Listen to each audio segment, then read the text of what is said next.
les mains dans les murs.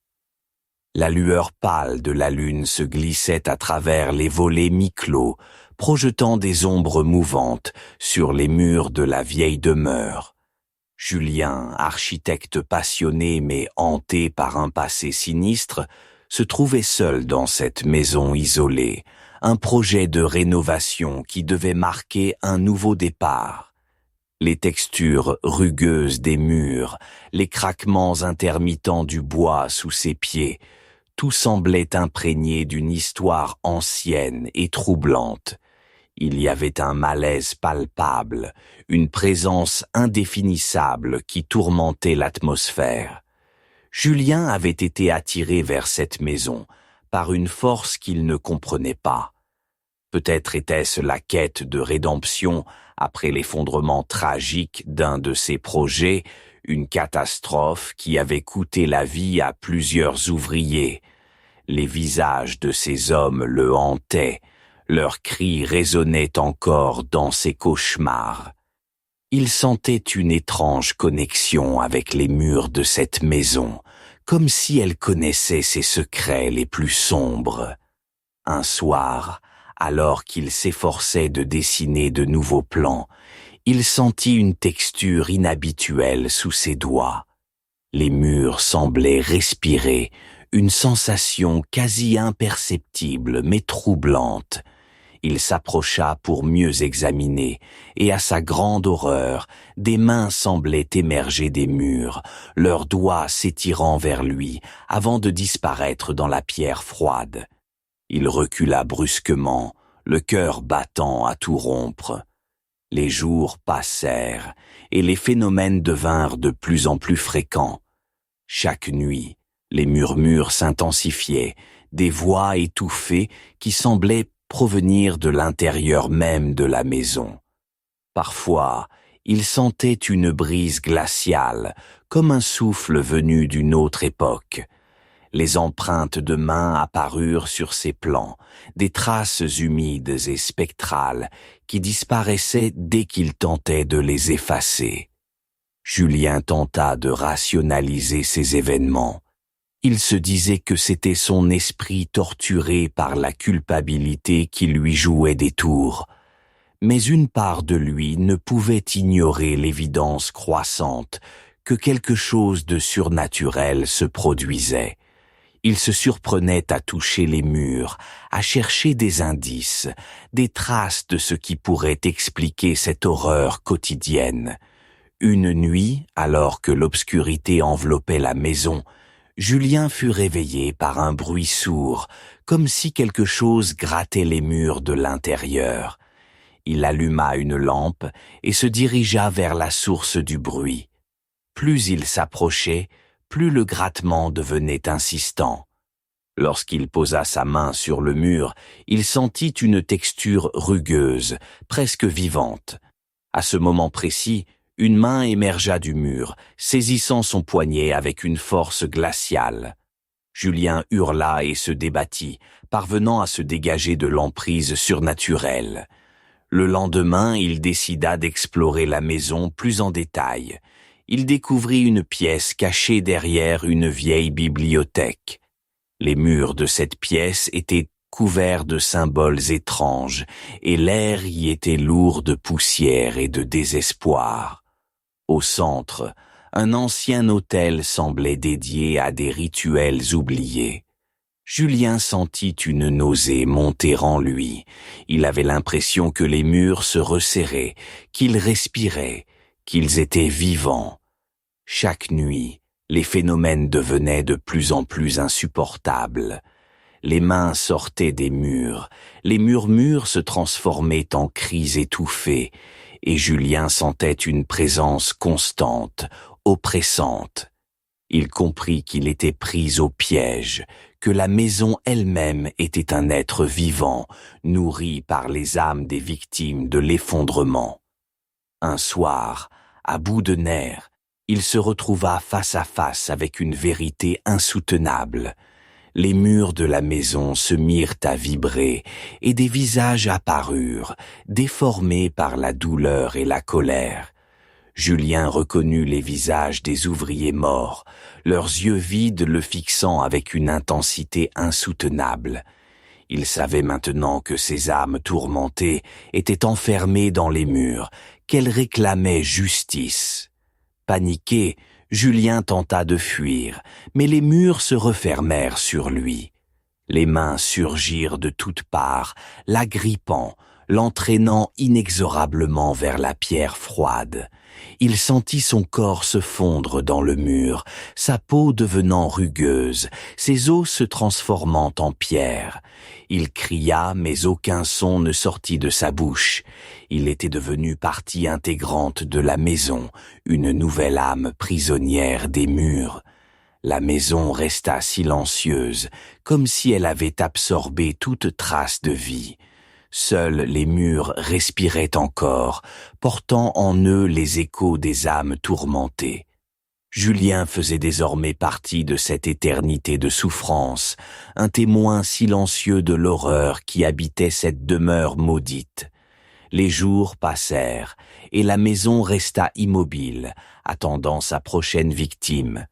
Les murs, imprégnés de vie brisée et de rêves anéantis, semblaient respirer plus lentement, comme s'ils se délectaient de cette nouvelle âme. Les mains qui sortaient des murs se faisaient plus rares, mais leur présence restait palpable, une menace omniprésente. Aucun visiteur ne se doutait du sort qui les attendait en franchissant le seuil de cette demeure. La maison, avec ses murs vivants, continuait d'attirer les âmes perdues, les absorbant, les transformant en pierre. Les murmures s'étaient tus, remplacés par un silence oppressant, lourd de secrets inexprimés.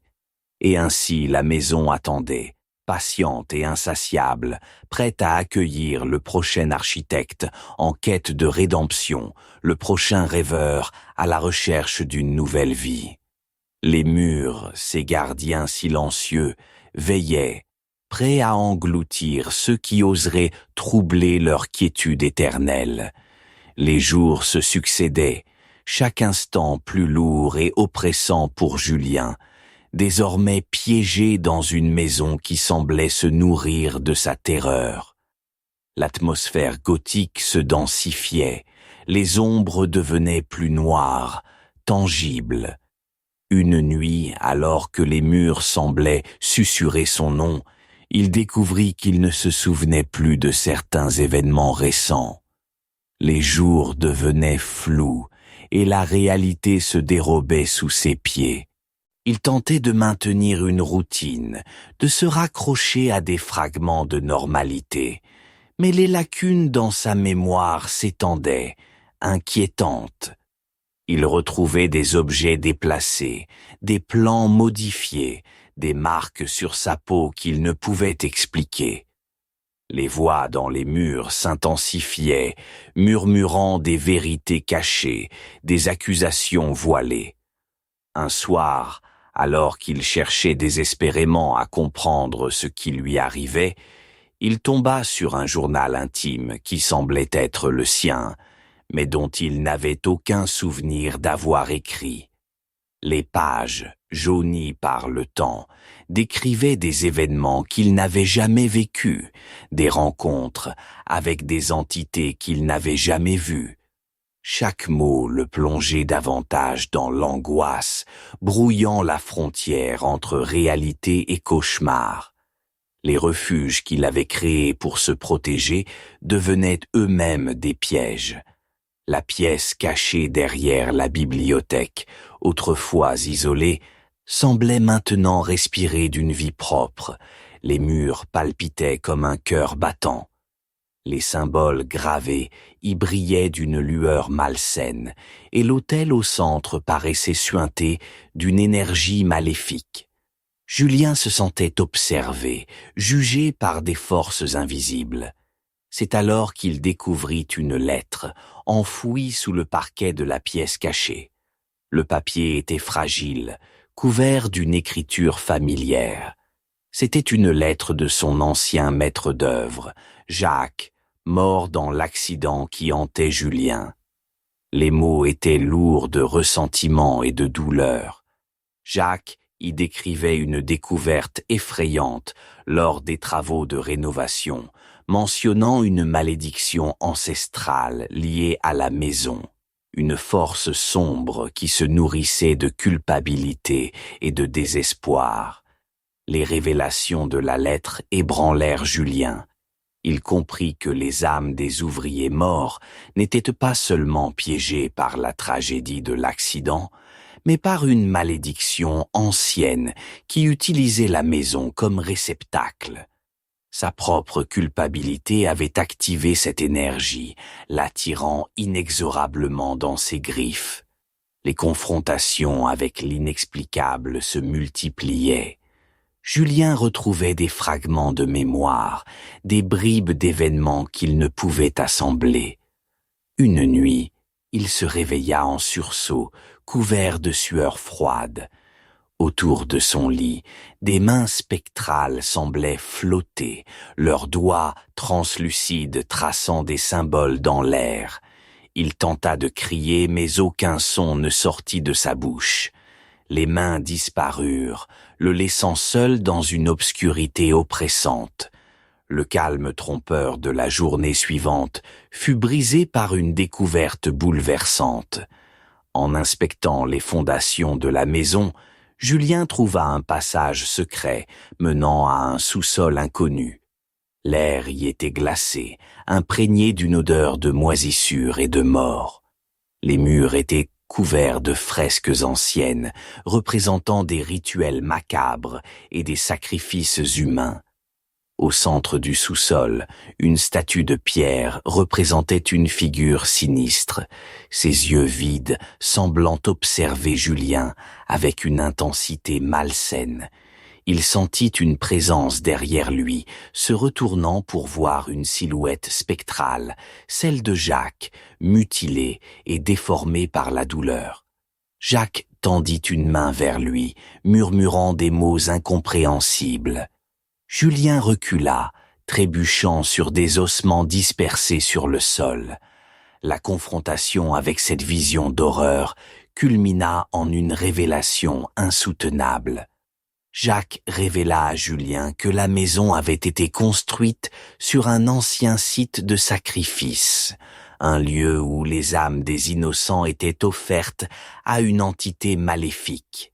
L'effondrement de son précédent projet n'était pas un accident, mais un rituel orchestré par la maison elle-même, utilisant Julien comme instrument de sa propre malédiction. Cette révélation brisa les dernières défenses de Julien. Il comprit qu'il n'avait jamais eu de contrôle, que ses actions étaient dictées par une force surnaturelle. La maison se nourrissait de ses peurs, de ses regrets, de sa culpabilité. Les mains dans les murs, les murmures incessants, tout faisait partie d'un plan macabre pour l'asservir. À bout de nerfs, il tenta une ultime évasion. Mais les murs se refermèrent sur lui, les mains spectrales l'agrippèrent, l'entraînant vers le cœur de la maison. Les visages des ouvriers morts apparurent, leurs yeux vides le fixant avec une intensité insoutenable. Julien se sentit aspiré dans une obscurité totale, son corps se fondant dans la pierre froide. La maison, désormais silencieuse, avait absorbé une nouvelle âme. Les murs palpitaient doucement, comme satisfaits de ce nouveau tribut. La présence de Julien se dissolvait, devenant une part de l'entité maléfique qui habitait la demeure. Les murmures s'étaient tus, remplacés par un silence lourd et oppressant. Dans un village voisin, une jeune architecte, Clara, venait d'entendre parler de la maison. Elle cherchait un nouveau projet, une opportunité de prouver ses compétences. Les histoires macabres autour de la demeure ne l'effrayaient pas, au contraire, elles éveillaient sa curiosité. Elle se sentait inexplicablement attirée par ce lieu mystérieux. La maison attendait, patiente et insatiable, prête à accueillir sa prochaine victime. Les murs, imprégné des âmes tourmentées, respirait lentement, gardien d'un secret millénaire. Clara franchit le seuil, ne se doutant pas du sort qui l'attendait. Les ombres se refermèrent sur elle, et les murs, vivants et affamés, se mirent à murmurer son nom. Les mains dans les murs se tendirent, prêtes à engloutir une nouvelle âme. L'horreur perpétuelle et insatiable continuait sans fin, chaque victime devenant une part de la maison, un maillon de sa malédiction éternelle. Les murs chuchotaient des secrets inavouables, et la demeure maudite, gardienne de cauchemars infinis, attendait son prochain tribut avec une patience infinie. Clara, à son tour, allait découvrir la vérité insoutenable, perdue dans un labyrinthe de pierres et de douleurs, ses cris étouffés par les murs vivants, devenant une nouvelle voix dans le cœur des âmes tourmentées.